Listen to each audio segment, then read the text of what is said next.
The Lost Research Station. Chapter 1, Discovery. Dr. Eliza Morgan stared at the faded coordinates on the yellowed paper, her heart racing. After 6 months of decoding the encrypted government documents, she had finally pinpointed the location of the mysterious Blackwood Research Station. According to the records, the facility had been operating deep within Alaska's Tongass National Forest until its sudden abandonment in 1978. No explanation was ever given for why the station went dark, and all official records of its existence had been systematically erased. "Are you sure about this?" Dr. James Chen asked, peering over her shoulder at the map spread across her desk. The coordinates pointed to a remote area of the forest that wasn't marked on any official maps. "That region has some of the most brutal terrain in Alaska." Eliza nodded firmly. "The documents don't lie, James. Whatever they were researching there, the government wanted it buried. But the climate models I've been developing, they match perfectly with the fragmented data we found in those files. Whatever they discovered back in the 70s could be crucial to our understanding of the accelerated permafrost thawing we're seeing today." The dimly lit university lab felt suddenly claustrophobic. Eliza had dedicated her career to climate science, specifically studying the ancient microorganisms being released as the Arctic permafrost melted. The Blackwood Station documents hinted at a breakthrough, a discovery that had been deliberately hidden from the scientific community. "I've already assembled a team," she continued, her voice dropping to a whisper despite the empty lab. "4 researchers, all experts in their fields. We leave in 2 weeks." James frowned. "This isn't a university-sanctioned expedition, is it?" "It can't be, not yet. Once we find concrete evidence, we can bring in official channels." 3 weeks later, the helicopter's rotor blades sliced through the frigid Alaskan air as Eliza gazed out at the endless expanse of spruce and hemlock trees below. Beside her sat Dr. Maya Patel, a microbiologist, Dr. Marcus Williams, a geologist, and twins Sarah and Thomas Reed, both Arctic survival experts. All had signed non-disclosure agreements before learning the true nature of the expedition. 5 minutes to drop point," the pilot announced through their headsets. As they descended into a small clearing, Eliza felt a wave of anticipation mixed with dread. The air was unnaturally still as they unloaded their equipment, almost as if the forest itself was holding its breath.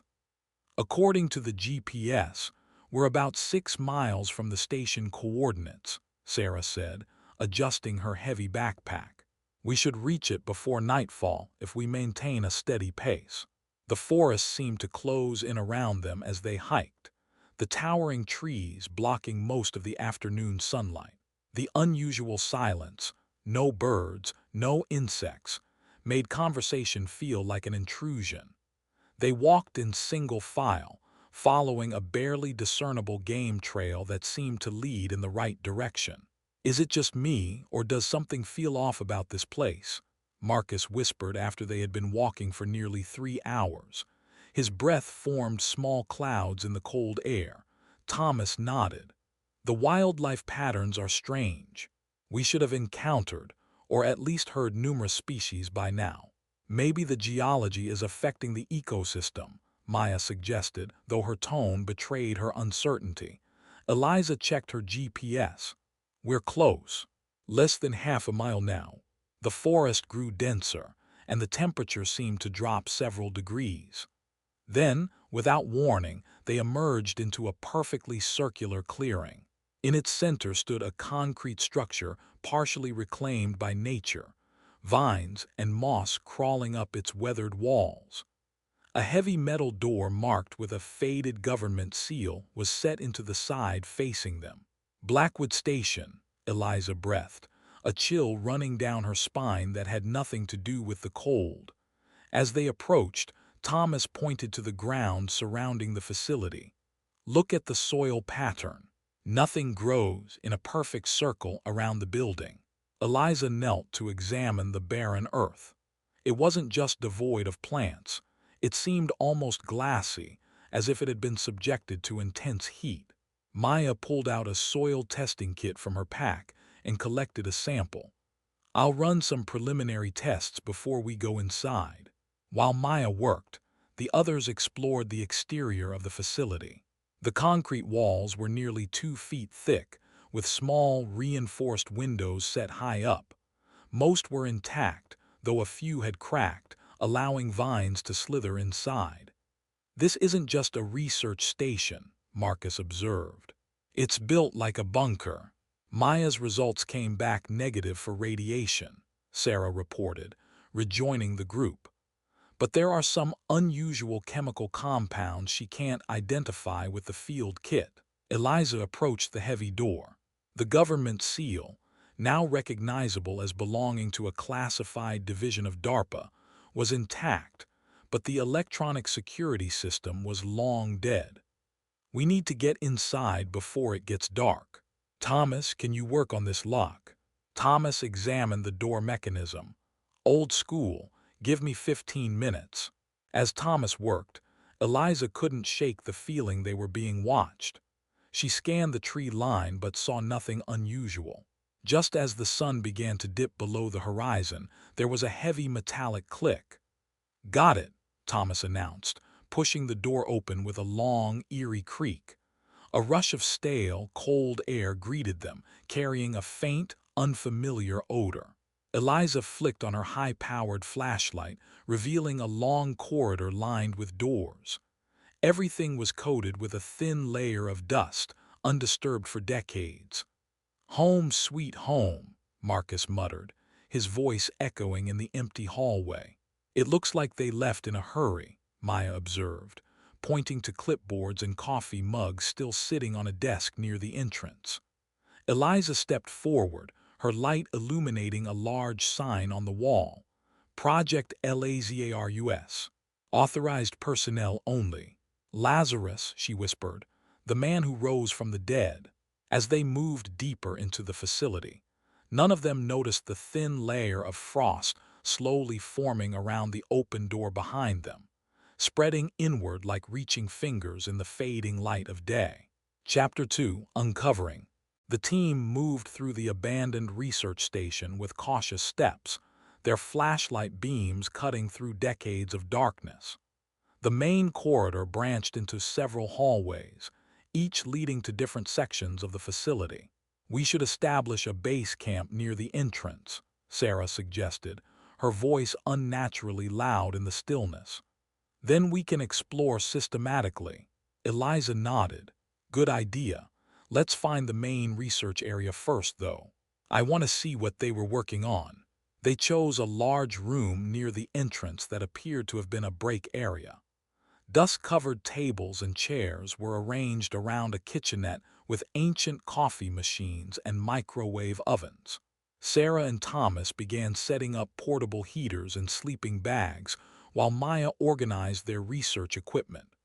"Marcus and I will do a preliminary sweep," Eliza said, adjusting her headlamp. "We'll mark each doorway with reflective tape as we go." The first few rooms they explored were unremarkable. Offices with yellowed papers still sitting in outboxes, basic supply closets, a small medical bay. But as they moved deeper into the facility, the nature of the rooms changed. They entered what appeared to be a laboratory area, with sophisticated equipment that looked advanced even by modern standards. "This is incredible," Marcus whispered, examining a complex machine that resembled a cross between an electron microscope and a centrifuge. "Some of this tech shouldn't have existed in the 70s. Eliza's flashlight beam fell on a heavy door at the end of the lab, marked with a biohazard symbol. "Look at this." A keypad lock secured the door, its tiny power light somehow still glowing a faint red after all these years. "How is that still powered?" Marcus asked, frowning. "The facility must have its own power source," Eliza replied, examining the keypad. "Maybe geothermal. We need to find the generator room." They continued their exploration, marking each doorway until they found a stairwell leading down. The air grew noticeably colder as they descended. "We should be careful," Marcus warned. "If there's still power somewhere, other systems might be active too." The lower level was dramatically different from the upper floor. The corridors were wider, the walls lined with pipes and conduits. They passed rooms filled with machinery, some still humming faintly, and others that appeared to be cold storage units. Finally, they reached a set of double doors labeled primary containment. "This looks important," Eliza said, pushing one of the doors open.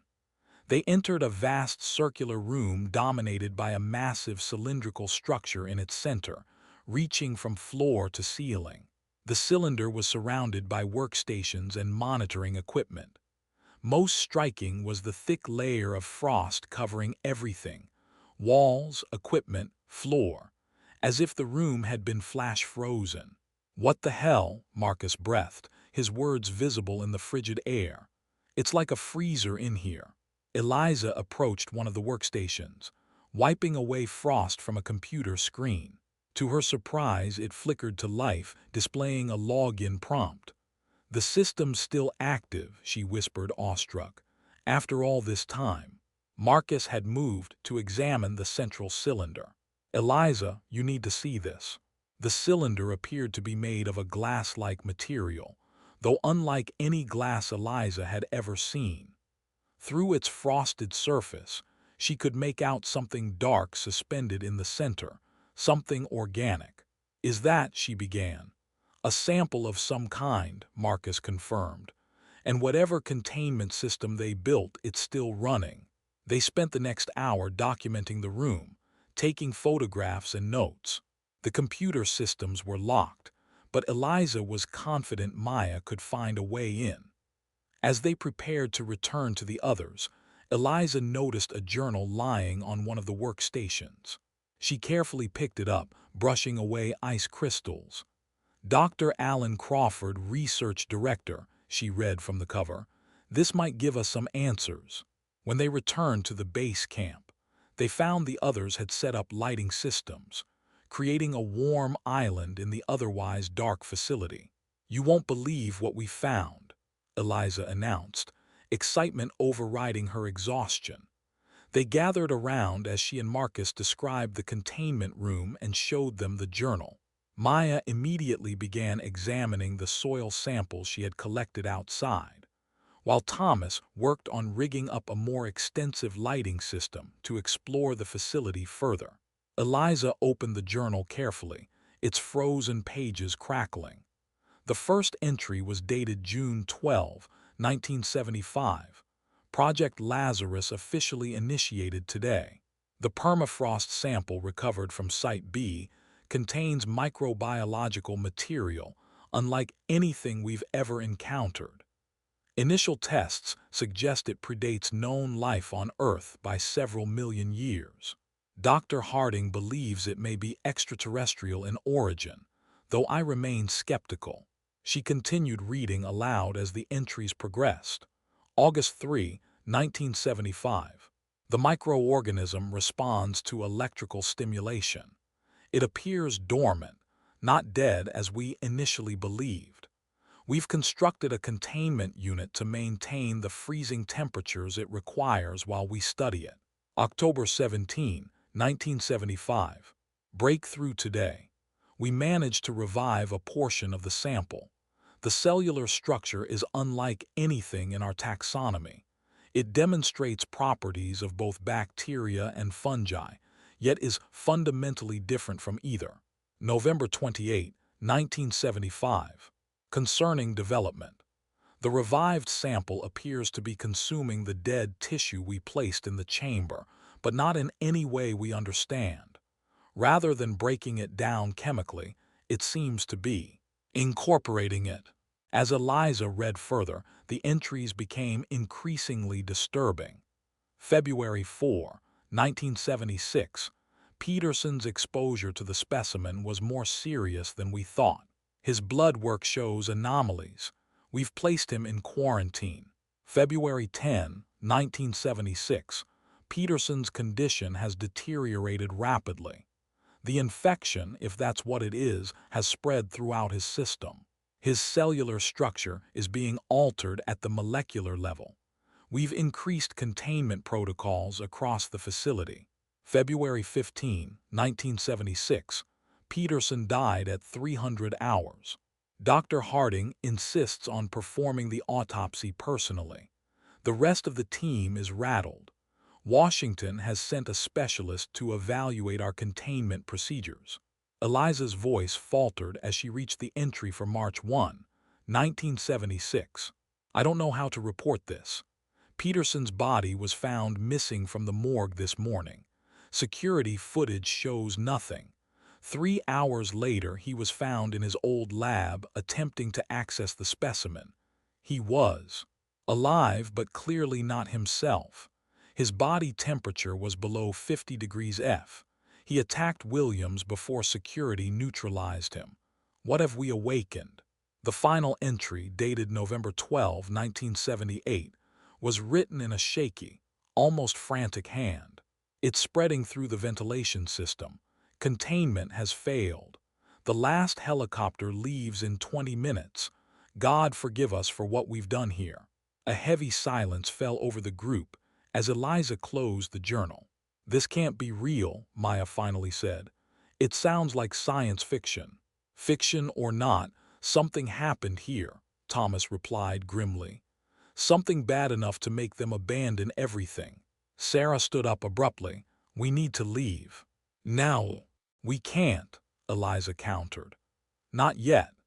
If what this journal describes is real, an ancient microorganism capable of reanimating dead tissue, it could be the most significant scientific discovery of our lifetime.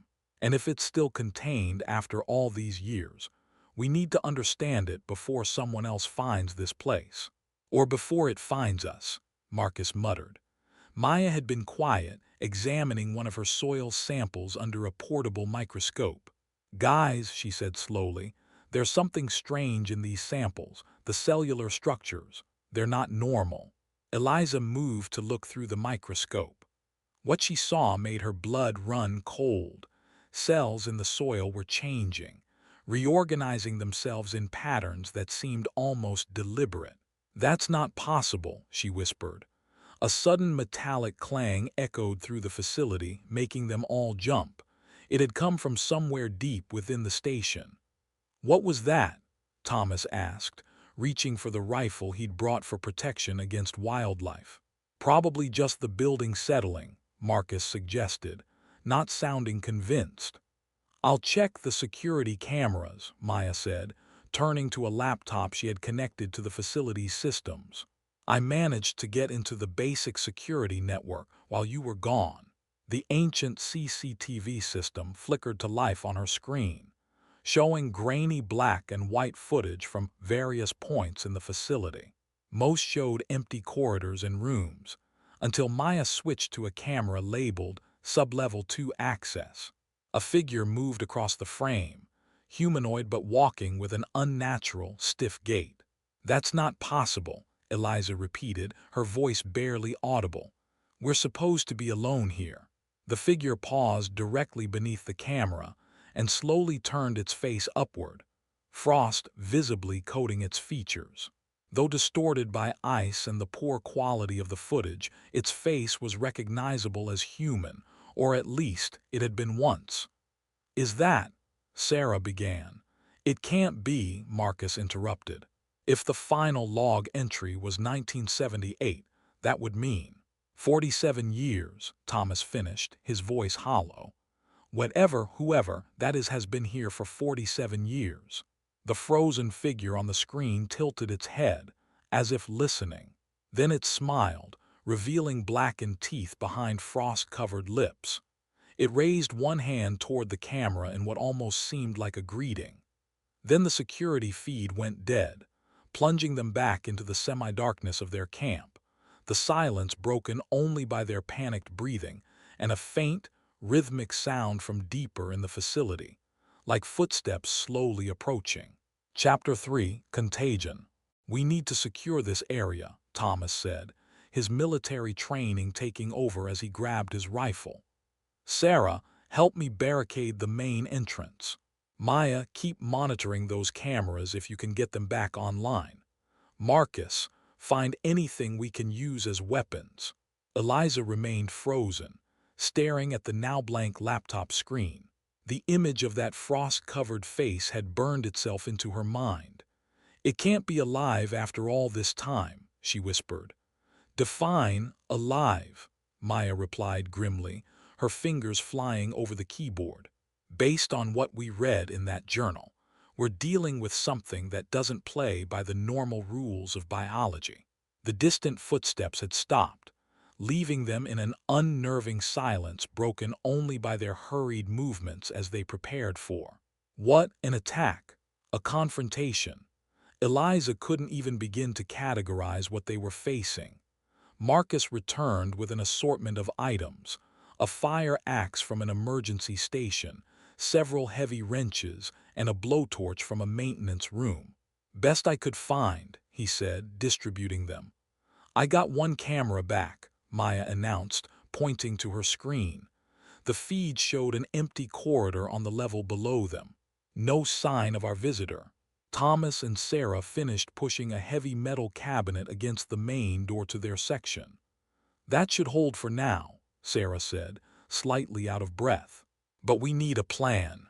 Eliza forced herself to think clearly. The journal mentioned a helicopter evacuation. There must be a landing pad somewhere outside, probably with a direct access point from within the facility. If we can find that route, we might have an escape path. And if Frosty the Deadman is blocking our way, Marcus asked, testing the weight of a wrench in his hand. We deal with that when we come to it, Eliza replied. She moved to her backpack and pulled out a satellite phone. Let's call for extraction now, just in case. She dialed, then frowned. No signal. We might need to get outside or to higher ground. Maya suddenly gasped, pointing at her laptop. The single functioning camera now showed the frozen figure again, standing motionless in the corridor. It seemed to be examining the walls, running frost-covered fingers along a series of pipes. What's it doing? Sarah whispered. I think it's looking for something, Maya replied. On screen, the figure suddenly looked directly at the camera again.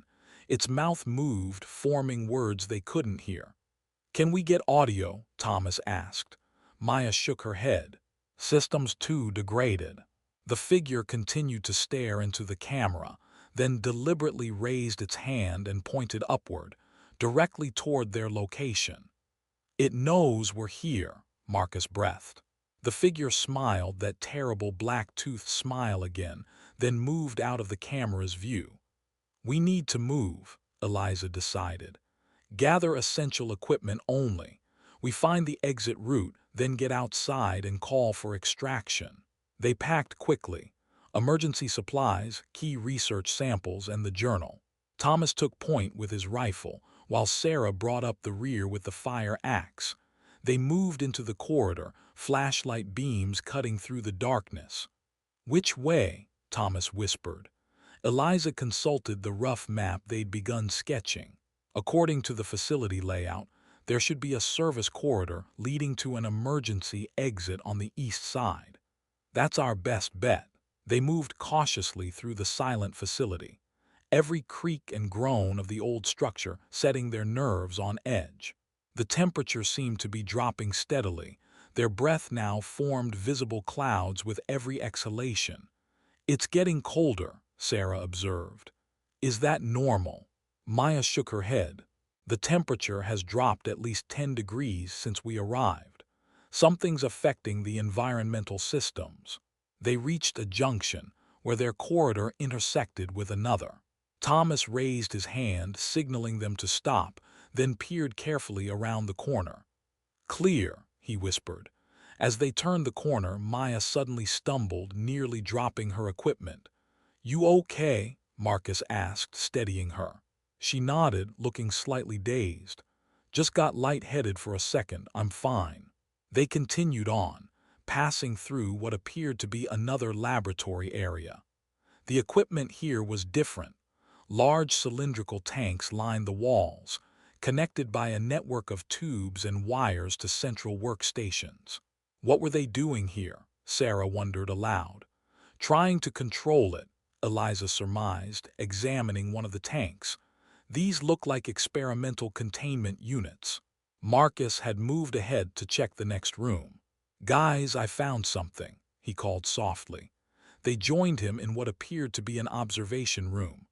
One wall was made entirely of thick glass, looking into a bare white chamber.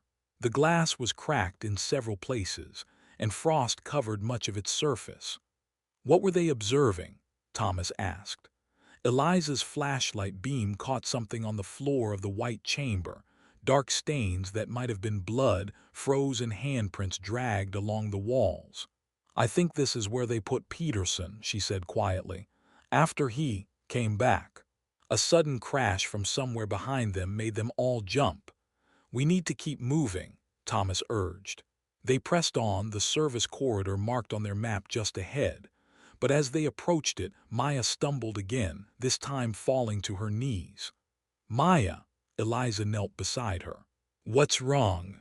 Maya's face was pale, her forehead beaded with sweat despite the cold. "I don't feel right," she whispered. "Something's wrong." Eliza pressed a hand to Maya's forehead.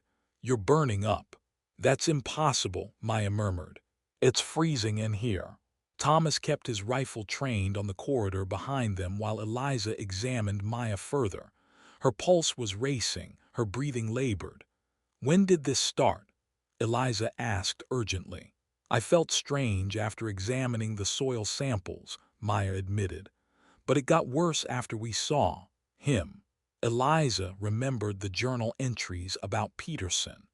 "We need to get her to the medical bay we found earlier." "But the exit," Marcus began, "is too far in her condition," Eliza finished. "The medical bay had supplies, maybe something to bring her fever down, and it's closer to our original camp." They backtracked, supporting Maya between them. The distant sounds of movement continued, seeming to come from all directions now, as if they were being herded. When they reached the medical bay, Thomas secured the door behind them while Eliza and Marcus helped Maya onto an examination table. Sarah began searching through cabinets for medical supplies. "Some of these medicines might still be good," she said, examining a sealed cabinet of pharmaceuticals. Eliza found a medical scanner that, remarkably, still powered on. She ran it over Maya, following the ancient but intuitive interface. What she saw on the screen made her blood run cold. "This can't be right," she whispered. Maya's cellular structure was changing, reorganizing itself in patterns identical to what Eliza had seen in the soil samples. Except the process was much more advanced now, spreading through her bloodstream. "What is it?" Maya asked weakly, seeing Eliza's expression. Before Eliza could answer, the lights suddenly flickered on throughout the room, momentarily blinding them. The facility's power system had fully activated. "That's not good," Marcus muttered. The intercom system crackled to life, making them all jump. A voice, raspy, hollow, but undeniably human, spoke through the static. "Visitors, welcome to Blackwood Station. We've been waiting for you." Thomas aimed his rifle at the intercom, though they all knew it was pointless. "Who are you?" Eliza called out. The voice chuckled, a dry sound like crackling ice. "What's left of the research team, of course. Or perhaps it would be more accurate to say, what the research team has become." "What do you want from us?" Sarah demanded. "Want?" The voice seemed to consider the question. "We want what all living things want: to survive, to grow, to evolve. Your colleague has already begun the journey. The rest of you will follow." Maya let out a small whimper, clutching her stomach. "It's inside me, isn't it?" she asked Eliza. "Whatever they found in the permafrost." Eliza nodded grimly. "The cellular changes are consistent with what we saw in the soil samples, but accelerated." "Magnificent, isn't it?" the voice continued. "An organism that existed before life on Earth as we know it. dormant in the ice for millions of years until we were foolish enough to wake it. It doesn't kill its hosts. It transforms them, makes them perfect. As if responding to the voice, Maya suddenly convulsed, her back arching off the table. When the spasm passed, she lay still, her breathing shallow. "Help me," she whispered, reaching for Eliza's hand. Her skin was now ice cold to the touch. "Is there a cure?" Eliza called out to the voice. "An antidote." The intercom crackled with that terrible laugh again. "Why would we create a cure for perfection? The cold preserves. The cold transforms. The cold is life." "We're getting out of here," Thomas declared. "All of us." "Oh, I don't think so," the voice replied. "The doors have been sealed. The facility is in lockdown. Protocol in case of containment breach, you understand. We couldn't let it escape 47 years ago, and we can't let you take it out now. Unless, of course, you've already become part of us." The intercom went silent. Maya's breathing had become more labored, her skin taking on a bluish tinge despite her fever. "The satellite phone," Marcus reminded them. "If we can get to a window or find the exit route." Eliza nodded. "We need to keep moving. Help me with Maya." As they prepared to leave the medical bay, Maya suddenly grabbed Eliza's wrist with surprising strength. "Don't trust appearances," she rasped. "It mimics, perfectly, check, body temperature. Only way to know." Eliza nodded, understanding the implication. If the organism could truly take over its host while preserving their appearance and memories, they had no way of knowing who might be infected next. Thomas opened the door cautiously, scanning the corridor. Clear for now. They moved out, Maya supported between Eliza and Marcus. The lights in the facility continued to flicker, sometimes plunging them into darkness for seconds at a time. During one such moment, Eliza felt Maya's hand tighten on her arm, the grip painfully cold through her jacket sleeve. When the lights returned, Maya was staring directly at her, eyes now filled with an unnatural clarity. "It doesn't hurt anymore, Eliza," she whispered, her breath visible despite the fact that the hallway's temperature had normalized. "The cold. It's beautiful, you'll see." Frost had begun to form at the corners of Maya's mouth, spreading slowly across her skin like delicate crystal patterns. The transformation had begun. Chapter 4, Metamorphosis. "Get back," Thomas shouted, raising his rifle as frost continued to spread across Maya's face. "Don't," Eliza pleaded, stepping between them. "She's still Maya." Maya smiled, frost crackling around her lips. "Of course I am. I'm just more now. I understand things I never could before." Her voice had taken on a strange, resonant quality, as if multiple voices were speaking in perfect unison. "Maya, fight it," Marcus urged. "Whatever this organism is doing to you, you can resist it." Maya tilted her head, studying Marcus with detached curiosity. "Why would I fight perfection? The cold preserves. The cold transforms. The cold is life." "Yes, we heard that already," Sarah interrupted, backing away slowly. Eliza noticed that Maya's transformation seemed to have stabilized. The frost had stopped spreading, covering approximately half her face. Her eyes remained clear and aware, though filled with an alien intensity. "What's happening to you?" Eliza asked cautiously. "Evolution," Maya replied simply. "The organism doesn't just invade cells, it rewrites them, improves them, makes them adaptable." Dr. Crawford and the others didn't understand at first. They thought it was hostile, but it only wants symbiosis. "Where are the others?" Thomas demanded, his rifle still trained on Maya. "The original research team." Maya's gaze shifted to him. "Everywhere. Nowhere. After 47 years, the lines between individual and collective blur. Some maintain independence like Dr. Crawford, others have merged." A chill ran down Eliza's spine that had nothing to do with the temperature. "Merged how?" Instead of answering, Maya suddenly clutched her stomach again, doubling over with a pained gasp. The process isn't complete, she managed through gritted teeth. You should go now while I can still control it. We're not leaving you, Eliza insisted. Maya straightened, her expression hardening. Then you'll join us sooner than planned. Without warning, she lunged at Marcus, frost-covered fingers reaching for his face. Thomas reacted instantly, firing his rifle. The shot caught Maya in the shoulder, spinning her around. She staggered but didn't fall, looking down at the wound with mild curiosity as frost immediately began forming around it. Interesting, she murmured. No pain, no blood. Run, Thomas shouted, firing again as Maya advanced toward them. They fled down the corridor, Maya's unnaturally calm voice echoing behind them. You can't escape, not from the station, not from evolution.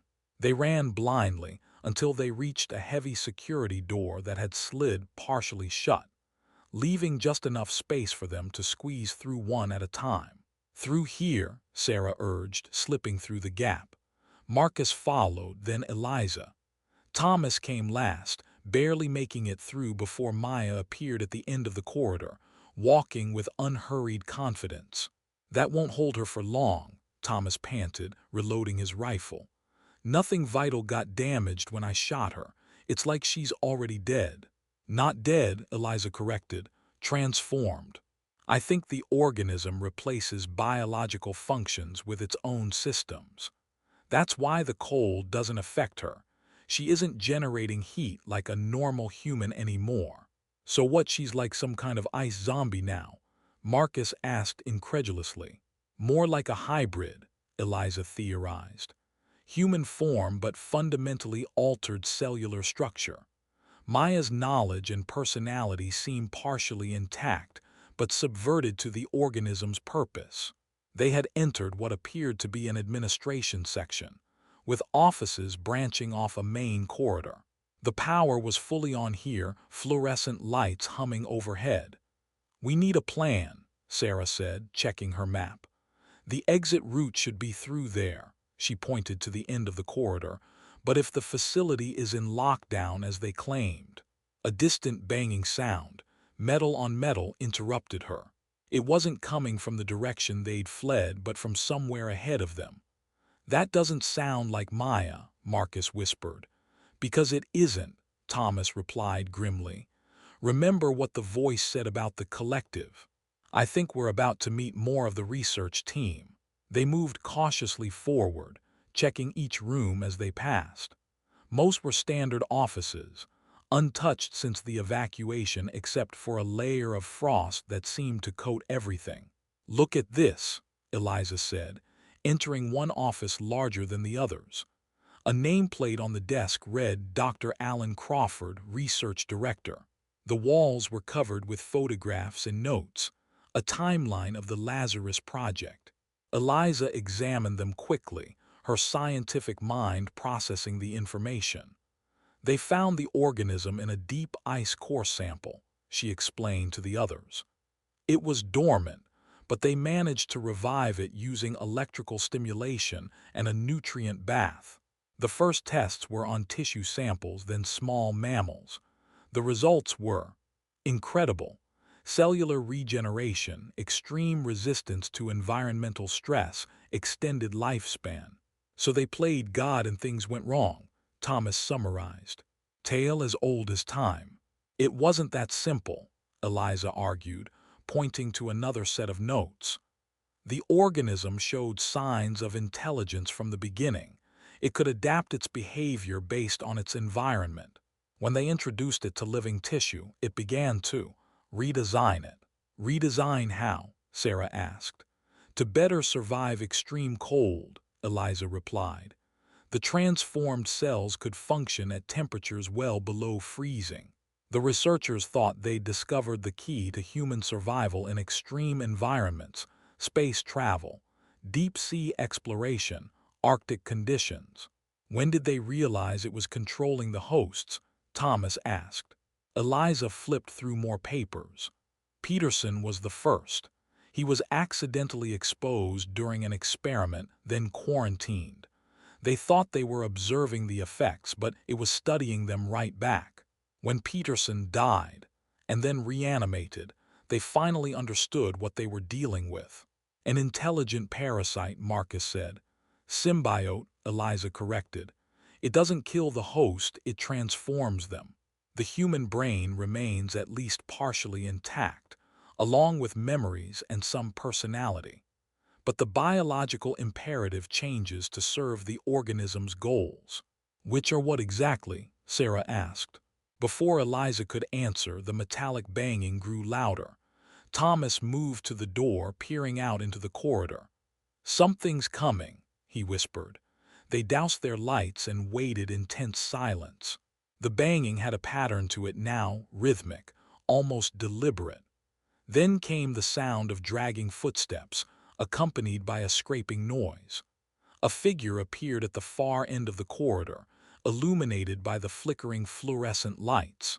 It might once have been human, but the transformation was far more advanced than Maya's. Frost covered its entire body, giving it a crystalline appearance.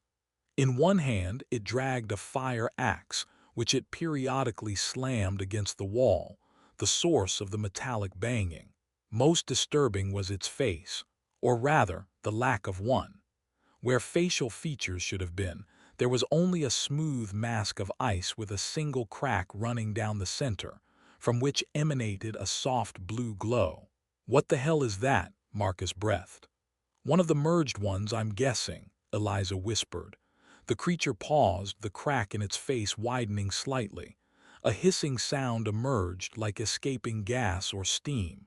"It's sensing us," Thomas warned, raising his rifle. The creature suddenly turned its faceless head directly toward their hiding place, the blue glow intensifying. The crack widened further, revealing a mouth-like opening filled with jagged ice crystals. "Found you," it hissed, the voice a chorus of overlapping whispers. Thomas fired, the shot striking the creature square in the chest. It staggered back a step, ice fragments exploding from the impact point but didn't fall. Instead, the wound immediately began to recrystallize, frost forming a new layer over the damaged area. "The exit now," Thomas shouted, firing again to keep the creature at bay. They fled down the corridor toward the emergency exit Sarah had identified on their map. Behind them, the faceless creature followed at an unhurried pace, its axe scraping along the wall. More disturbingly, they could now hear other sounds joining it, multiple footsteps and dragging noises coming from different directions. "They're hurting us," Sarah realized as they reached a junction. "No choice," Thomas replied, firing at another frost-covered figure that had appeared ahead of them. "Keep moving." They reached a door marked "Emergency Exit," only to find it sealed with thick ice. Marcus attacked it with a fire axe they'd brought from their camp, while Thomas kept guard. "The ice is too thick," Marcus shouted after several blows made minimal impact. "The blowtorch," Eliza remembered, pulling it from her pack. "Stand back." The blue flame roared to life and she directed it at the ice. Steam hissed and water dripped as the ice began to melt, revealing the metal door beneath. "Hurry," Thomas urged, firing at the approaching creatures. "We've got company." 3 frost-covered figures had converged on their position, moving with that same unhurried confidence. One was clearly Maya, her transformation now more complete, frost covering most of her body. The other 2 were in various stages of metamorphosis. One almost fully crystalline like the faceless creature, the other showing a bizarre blend of human and ice features. "Dr. Crawford," Maya called, her voice still carrying that strange, multi-toned quality. "He wants to speak with you, Eliza. He's very impressed with your work on permafrost microorganisms. You understand the importance of what's happening here better than your companions." "Don't listen to her," Sarah warned. The ice around the door had melted enough for Marcus to wrench it open, revealing a narrow stairwell leading upward. "It's open," he called. "Come on." Sarah went through first, followed by Marcus. Eliza hesitated, staring at Maya, her colleague, her friend, now transformed into something inhuman. "Maya, please," she pleaded. "Fight it. Come with us." For a moment, something flickered across Maya's frost-covered face, a hint of her former self, struggling against the organism's control. "It's too late for me," she managed, her voice momentarily free of the chorus effect. "But you can still escape. The organism can't survive in temperatures above 50 degrees Fahrenheit for long. Its cellular structure breaks down." "That's enough, Dr. Patel," came a new voice. A tall figure stepped forward from behind the others, more human in appearance than the rest, despite the frost covering most of its body. It wore the tattered remains of a lab coat with a name tag: Dr. Alan Crawford. "Dr. Morgan," Crawford addressed Eliza, "your reputation precedes you. Your work on extremophile bacteria is quite impressive. We have much to discuss." "There's nothing to discuss," Thomas said, grabbing Eliza's arm. "We're leaving." "I'm afraid not," Crawford replied calmly. "The Lazarus organism has waited millions of years for this moment, the chance to reclaim Earth. The planet was once much colder, you know, before your kind evolved. Before the warming, we're simply restoring balance." As he spoke, frost began spreading from the creature's feet along the floor toward Eliza and Thomas. The temperature in the corridor plummeted, their breath now visible in thick clouds. "The cold is coming for all of you, Dr. Morgan," Crawford continued. "For your entire species. You can either embrace evolution or perish. There is no third option." Thomas fired his last shots at Crawford, who barely flinched as the bullets struck him, causing small eruptions of ice crystals that quickly reformed. "Go," Thomas shouted, pushing Eliza through the doorway. "I'll hold them off." "Thomas, no. Just go." He slammed the door shut behind her, the sound of his fire axe indicating he was barricading it from the other side. Eliza stood frozen for a moment, then heard Sarah calling from above. With one last look at the door, she turned and raced up the stairs, the sounds of struggle fading behind her. Chapter 5. Containment. Eliza raced up the narrow stairwell, her lungs burning in the frigid air. The metallic clang of footsteps echoed from below. Thomas was no longer holding the door. She pushed herself harder, taking the stairs two at a time until she reached a landing where Sarah and Marcus waited. "Where's Thomas?" Sarah asked, her face falling as she saw Eliza was alone. "He stayed behind to buy us time," Eliza panted. "We need to keep moving." The stairwell continued upward, leading to another door marked Surface Access. Marcus tried the handle, locked. They could hear the slow, deliberate footsteps of their pursuers climbing the stairs below. "Stand back," Sarah said, swinging the fire axe at the door's hinges. The aged metal gave way after several powerful blows, and they pushed through into a long tunnel sloping gently upward. "This must lead to the surface," Marcus said, his voice tight with hope and fear. They hurried along the tunnel, which was surprisingly well preserved compared to the rest of the facility. Emergency lights glowed at regular intervals, casting long shadows as they ran. The air grew gradually warmer, a good sign they were approaching the outside world. "Look!" Eliza pointed ahead to where the tunnel ended at another heavy door. A small window in its center showed daylight beyond. As they reached the door, a blast of cold air washed over them from behind. Turning, they saw frost spreading along the tunnel walls, advancing toward them like a living thing. "They're coming," Sarah warned, working on the door's locking mechanism. "Hurry," Marcus urged, watching the frost's progress with wide eyes. The lock finally yielded with a heavy clunk, and they pushed through onto a small concrete platform surrounded by the Alaskan forest. A helipad lay directly in front of them, covered in decades of fallen leaves and pine needles.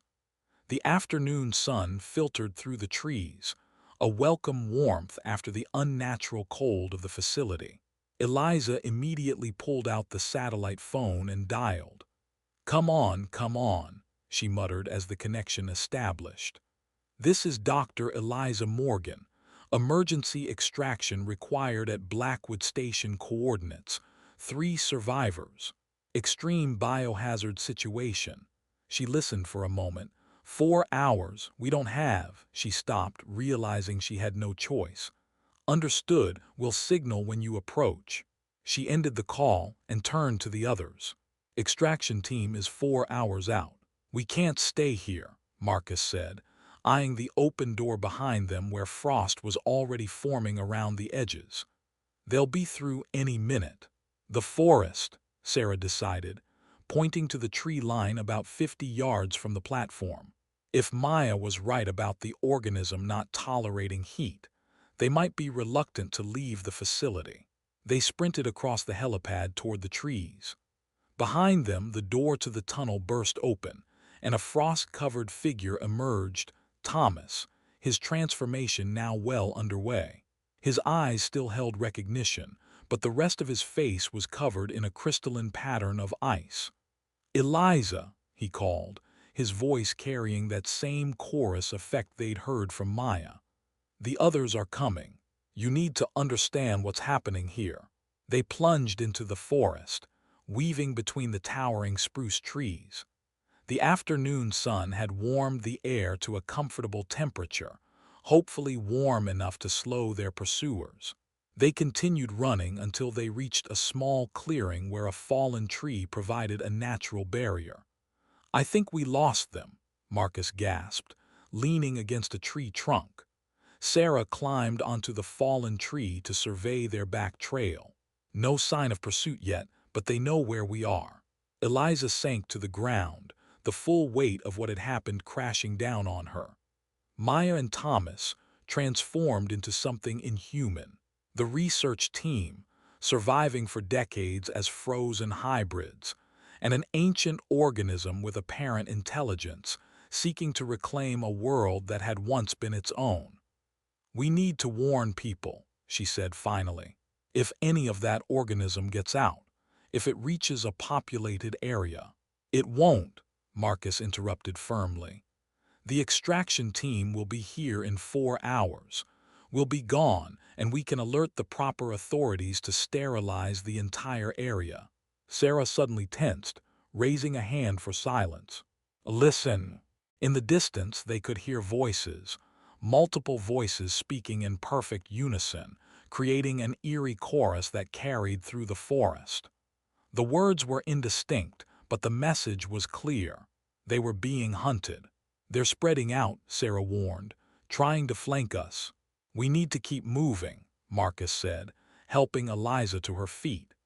They pressed deeper into the forest, the afternoon sun beginning its slow descent toward the horizon.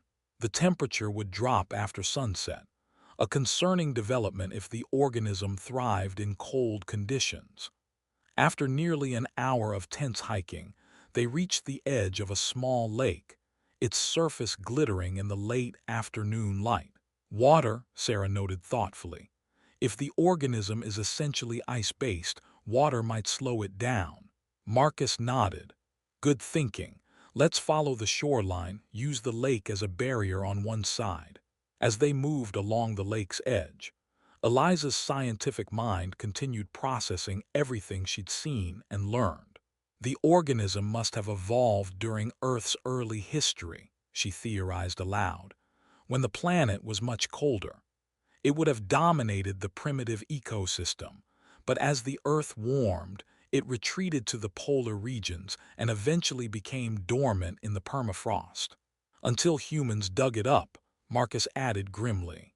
"Dr. Crawford mentioned restoring balance," Eliza continued.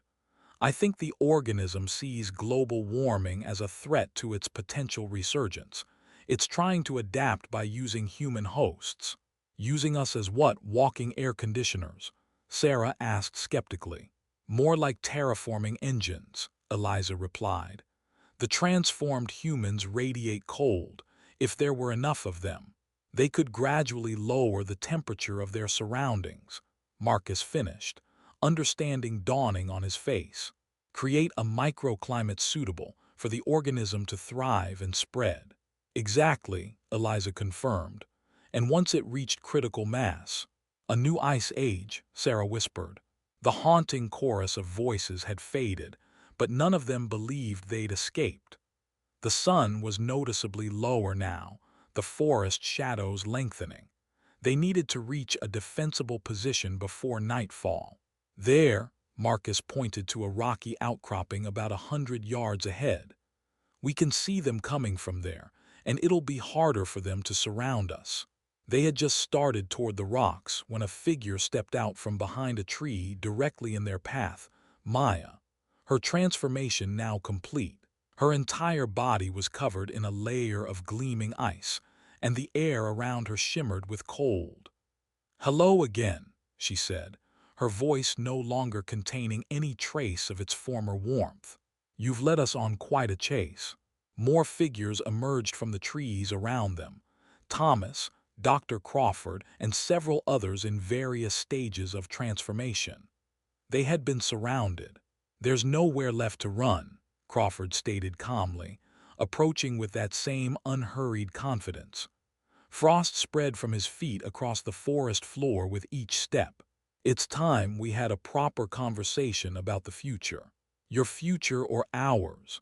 Eliza challenged, backing toward the lake. Crawford smiled, the expression cracking the ice around his mouth. "That's precisely what we need to discuss. You see, Dr. Morgan, we've been observing you specifically.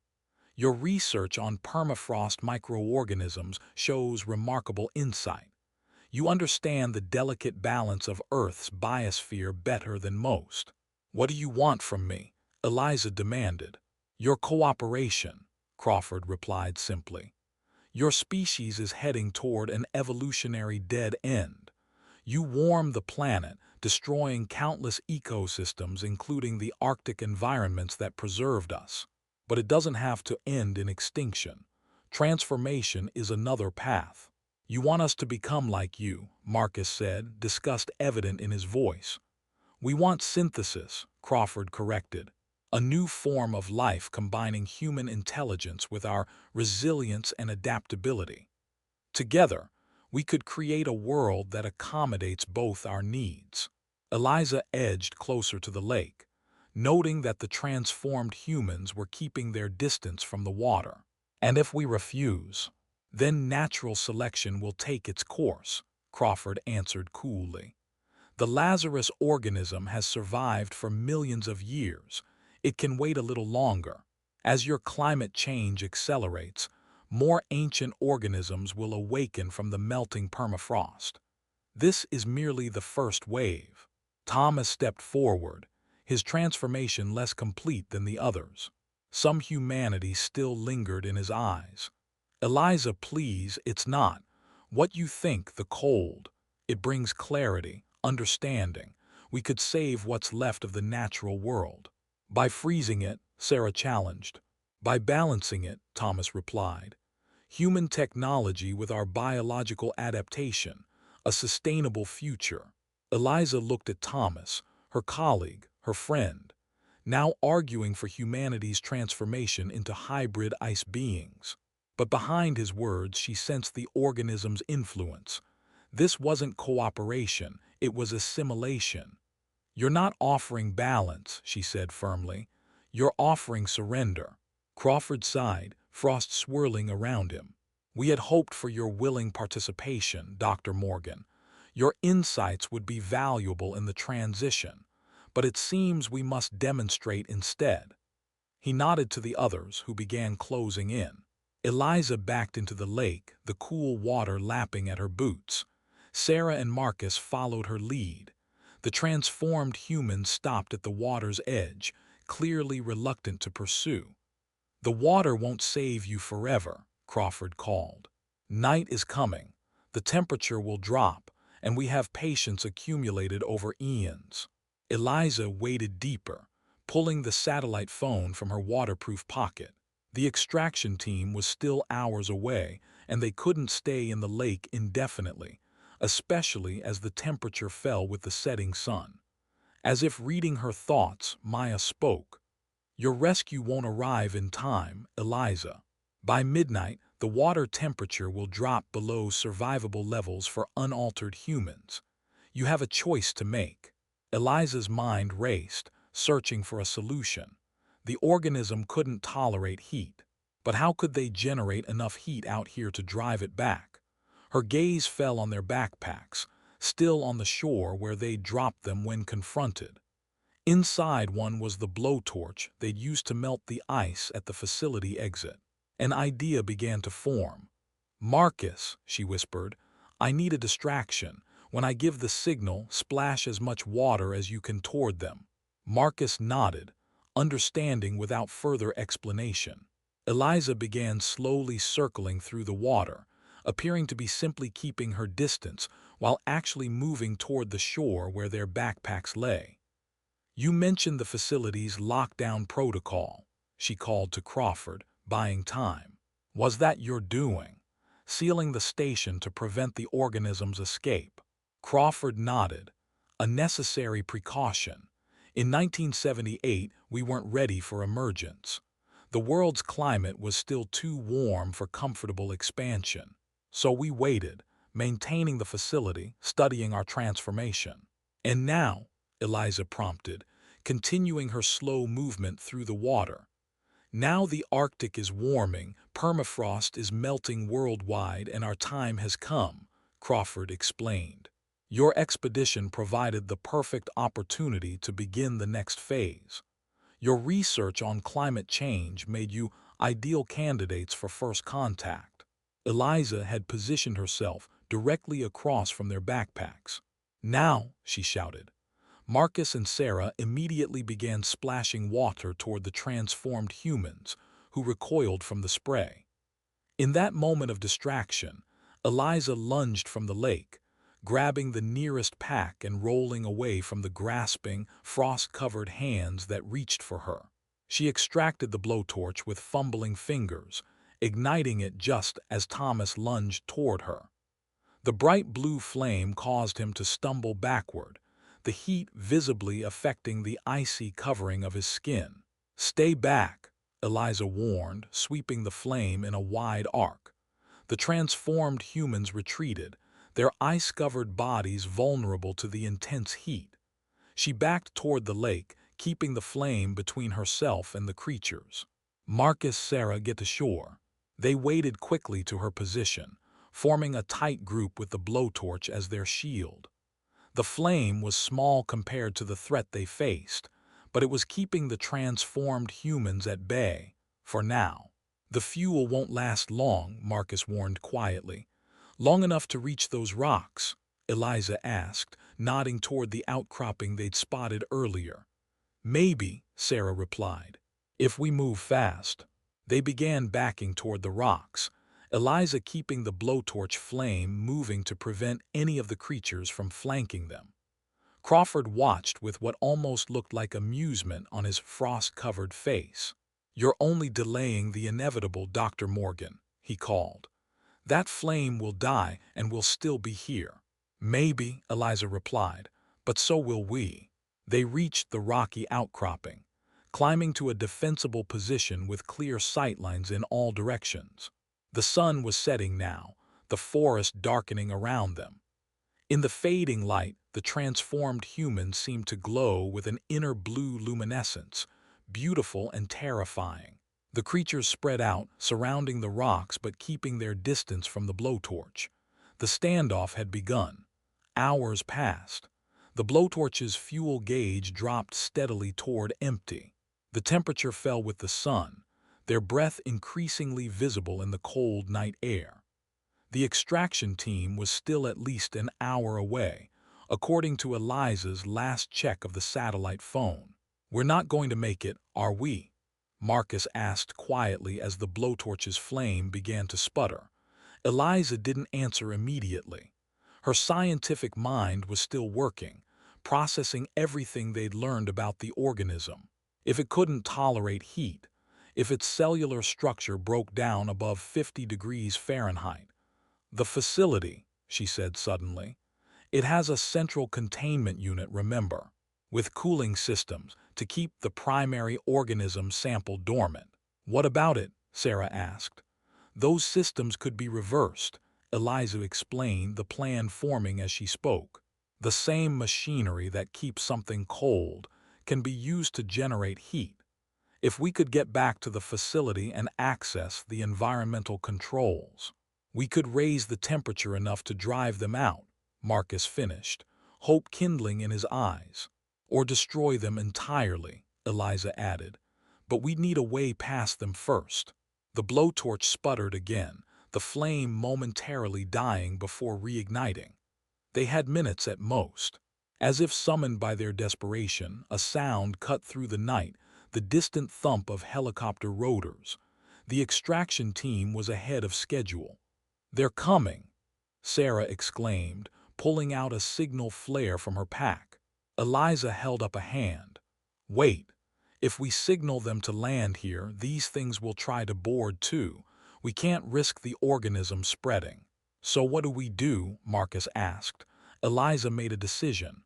"We go back to the facility, use the helicopter as a distraction, then seal ourselves inside. If I can reverse the environmental systems, raise the temperature high enough." "That's insane," Sarah protested. "We'd be trapped with them." "Listen," Eliza urged. "Maya said the organism can't survive temperatures above 50 degrees. The facility has generators, heating systems. If we can get to the control room and override the cooling systems, we can turn the entire station into an oven, burn out the organism completely." Marcus looked skeptical. "And us with it if we can't get out in time." "That's why we need the helicopter," Eliza explained. "We signal them to hover near the helipad but not land. Direct them to wait. We go back to the facility, the creatures follow us thinking we're trapped. Then we execute the plan and escape through the emergency exit when it's done." The helicopter was getting closer. Sarah looked between Eliza and the night sky, torn between their slim chance of immediate escape and Eliza's desperate plan. "It might work," she finally conceded, "but the timing would have to be perfect." Eliza nodded grimly. "It's our only chance to make sure this thing never leaves these woods. If even one organism-infected cell escapes." "All right," Marcus agreed. "Let's do it." Eliza used the satellite phone to contact the approaching helicopter, explaining their situation in terse, coded language that wouldn't alarm the pilot but would ensure they understood the danger. Then Sarah lit a signal flare, throwing it into a clearing visible from the air but away from their position. The transformed humans immediately reacted to the bright, sizzling light and heat, backing farther into the shadows. The helicopter appeared moments later, searchlight sweeping the forest below. "Now," Eliza shouted, "run for the facility." They abandoned their defensive position, sprinting down the opposite side of the rocky outcropping away from the lake. The blowtorch sputtered its last, going dark just as they reached the tree line. Behind them, the frozen figures began their pursuit, drawn away from the helicopter by the fleeing humans. They raced through the darkened forest, guided by memory and the faint glow of the facility's exterior lights in the distance. Twice, they nearly ran headlong into transformed humans materializing from between the trees, but managed to dodge past. Finally, they burst from the tree line onto the helipad. The facility entrance loomed ahead, frost encrusting the doorway. The helicopter circled above, its searchlight illuminating their path. "Go," Marcus shouted, pushing Eliza forward as Thomas emerged from the trees behind them, moving with unnatural speed. They reached the door, Sarah wrenching it open as frost crystals shattered around the frame. They plunged inside, Marcus slamming it shut behind them. The temperature immediately plummeted, their breath fogging the air. "The control room should be on the lower level," Eliza gasped, leading them down the corridor. They descended through the facility, hearing the shuffling, scraping sounds of multiple transformed humans following in their wake. The main control room was 2 levels down, near the central containment chamber where they'd first discovered the organism. There, Sarah pointed to a reinforced door marked Environmental Control. They rushed inside, barricading the door behind them with a heavy desk. The room was filled with control panels and monitoring systems, many still operational thanks to the facility's independent power source. Look for the temperature regulation systems, Eliza instructed, scanning the panels. Marcus found it first, a large workstation labeled Thermal Regulation. The display showed the current facility temperature at a steady 20 degrees Fahrenheit, maintained by powerful cooling systems. "How high can we push it?" Sarah asked. "Let's find out," Eliza replied, accessing the system controls. To her surprise, the interface accepted her commands without requiring authentication, the emergency override protocols still functioning after all these years. "I can bypass the safety protocols," she announced, fingers flying over the keyboard. "Redirect the generator output to the heating elements instead of the cooling systems." A loud bang on the door interrupted her concentration. Their pursuers had arrived. "Hurry," Marcus urged, bracing himself against the barricade. Eliza entered the final command sequence.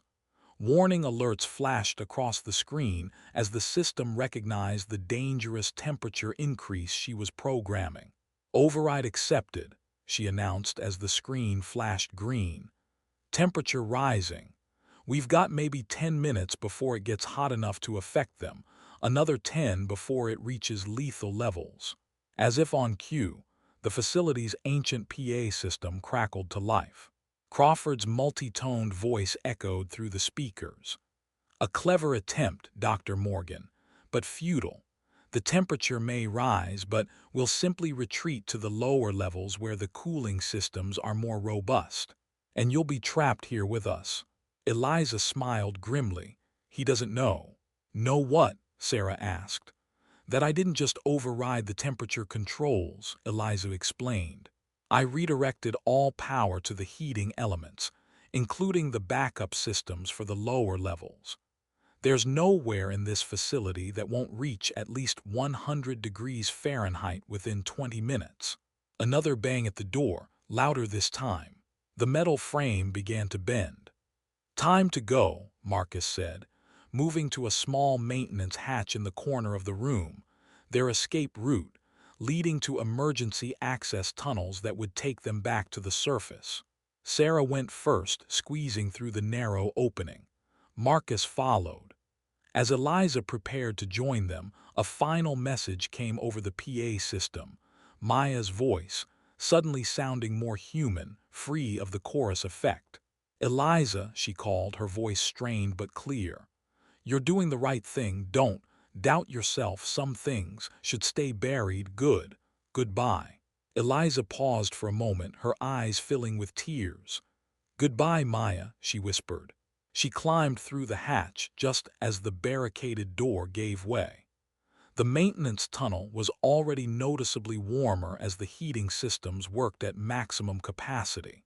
They crawled through narrow passages, following emergency lighting to a vertical shaft with a ladder leading upward. Behind them, they could hear the first agonized cries as the rising heat began to affect the transformed humans.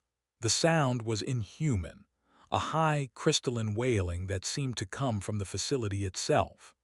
They emerged onto the surface through a small emergency exit, the cool night air a shock after the rapidly warming tunnels. The helicopter hovered nearby, its searchlight finding them immediately. As they ran toward it, Eliza glanced back at the facility one last time. Through the small windows, she could see frost rapidly melting from the inside, steam beginning to rise from the structure as the temperature continued to climb. The organism, and those it had transformed, would not survive. The helicopter touched down just long enough for them to board, then immediately lifted off. As they gained altitude, Eliza looked down at Blackwood Station, now barely visible in the darkness except for the faint glow of its exterior lights. "It's contained," she said softly. "What do we tell the authorities?" Marcus asked. Eliza closed her eyes, exhaustion washing over her. "The truth, or at least enough of it to ensure they sterilize the entire area. There might be more organisms like this one, dormant in the permafrost, waiting to be released as the ice melts." "A warning from the past," Sarah murmured. "Or a glimpse of the future," Eliza replied, "if we don't change course." As the helicopter banked south, leaving the lost research station behind, Eliza couldn't shake the image of Crawford's face. Human yet not, transformed by something ancient and alien, yet somehow a mirror to humanity's own evolving relationship with the planet. In fighting to preserve itself, the organism had sought to transform its environment, just as humans had done, with consequences neither fully understood. The helicopter flew on through the night, carrying the survivors and their warning back to a warming world. Behind them, in the darkness of the Alaskan forest, Blackwood Station burned from within, ensuring that some secrets would remain buried. For now, end further explanation. Eliza began slowly circling through the water, appearing to be simply keeping her distance while actually moving toward the shore where their backpacks lay. "You mentioned the facility's lockdown protocol," she called to Crawford, buying time. "Was that your doing, sealing the station to prevent the organism's escape?" Crawford nodded. "A necessary precaution.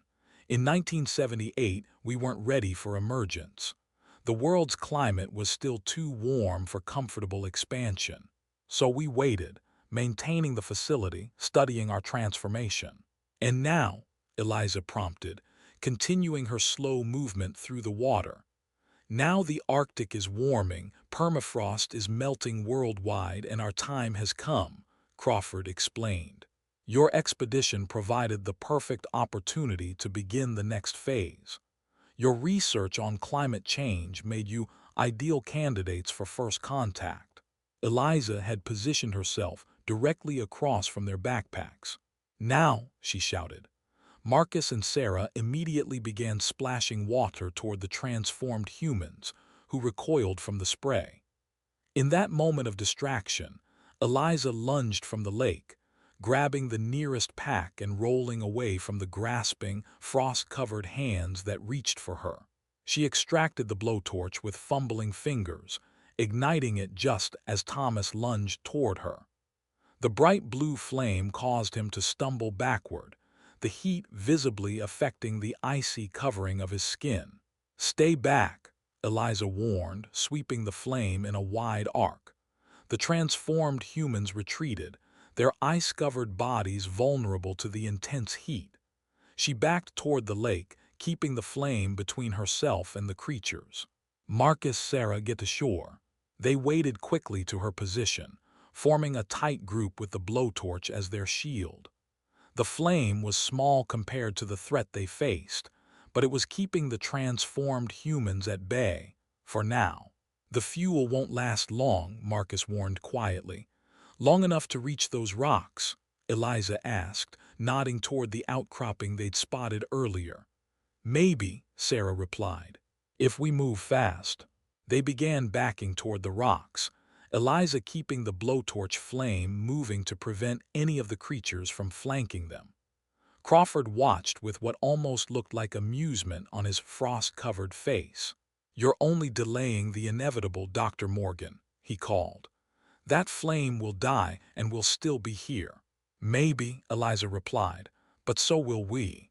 They reached the rocky outcropping, climbing to a defensible position with clear sightlines in all directions. The sun was setting now, the forest darkening around them. In the fading light, the transformed humans seemed to glow with an inner blue luminescence, beautiful and terrifying. The creatures spread out, surrounding the rocks but keeping their distance from the blowtorch. The standoff had begun. Hours passed. The blowtorch's fuel gauge dropped steadily toward empty. The temperature fell with the sun, their breath increasingly visible in the cold night air. The extraction team was still at least an hour away, according to Eliza's last check of the satellite phone. "We're not going to make it, are we?" Marcus asked quietly as the blowtorch's flame began to sputter. Eliza didn't answer immediately. Her scientific mind was still working, processing everything they'd learned about the organism. If it couldn't tolerate heat, if its cellular structure broke down above 50 degrees Fahrenheit. "The facility," she said suddenly. "It has a central containment unit, remember, with cooling systems to keep the primary organism sample dormant." "What about it?" Sarah asked. "Those systems could be reversed," Eliza explained, the plan forming as she spoke. "The same machinery that keeps something cold can be used to generate heat. If we could get back to the facility and access the environmental controls, we could raise the temperature enough to drive them out," Marcus finished, hope kindling in his eyes. "Or destroy them entirely," Eliza added. "But we'd need a way past them first." The blowtorch sputtered again, the flame momentarily dying before reigniting. They had minutes at most. As if summoned by their desperation, a sound cut through the night, the distant thump of helicopter rotors. The extraction team was ahead of schedule. "They're coming!" Sarah exclaimed, pulling out a signal flare from her pack. Eliza held up a hand. "Wait. If we signal them to land here, these things will try to board too. We can't risk the organism spreading." "So what do we do?" Marcus asked. Eliza made a decision. "We go back to the facility, use the helicopter as a distraction, then seal ourselves inside. If I can reverse the environmental systems, raise the temperature high enough." "That's insane," Sarah protested. "We'd be trapped with them." "Listen," Eliza urged. "Maya said the organism can't survive temperatures above 50 degrees. The facility has generators, heating systems. If we can get to the control room and override the cooling systems, we can turn the entire station into an oven, burn out the organism completely." Marcus looked skeptical. "And us with it if we can't get out in time." "That's why we need the helicopter," Eliza explained. "We signal them to hover near the helipad but not land. Direct them to wait. We go back to the facility, the creatures follow us thinking we're trapped.